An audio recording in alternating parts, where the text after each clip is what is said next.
দর্শক, প্রথমে যে নোটটির সাথে আমি আপনাদেরকে পরিচয় করায় দিব সেটা হচ্ছে ব্রিটিশ ইন্ডিয়ার একটা ১ টাকার নোট। একটু জুম করে দেখি তাহলে এখানে জর্জ 6th কিং ইম্পেরিয়র লেখা রয়েছে, তার মনোগ্রাম রয়েছে।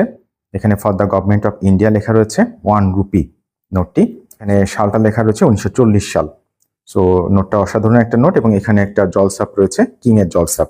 সে বাংলাদেশের আরেকটি নোট, স্বাধীনতা পরবর্তী নোট এটা। পিপলস রিপাবলিক অফ বাংলাদেশ লেখা রয়েছে নোটটাতে। আমরা যদি অপোজিট সাইডটা দেখি তাহলে এখানে আমরা দেখতে পাচ্ছি যে বাংলাদেশের মনোগ্রাম রয়েছে। অর্থ সচিব ছিলেন তখন কে এ জামান, অর্থ সচিব ছিলেন কফিলউদ্দিন মাহমুদ। এই নোটটা আমাদের দেশে প্রচলিত ছিল। সো এর অপোজিট পার্টটা আমরা যদি দেখি তাহলে এখানে দেখতে পাচ্ছি সুন্দর ডিজাইন করা রয়েছে এবং গণপ্রজাতন্ত্রী বাংলাদেশ সরকার লেখা রয়েছে, বাংলাদেশের মনোগ্রামটা লেখা রয়েছে। এখানে একজন মহিলাকে আমরা ধান ভাঙতে দেখছি।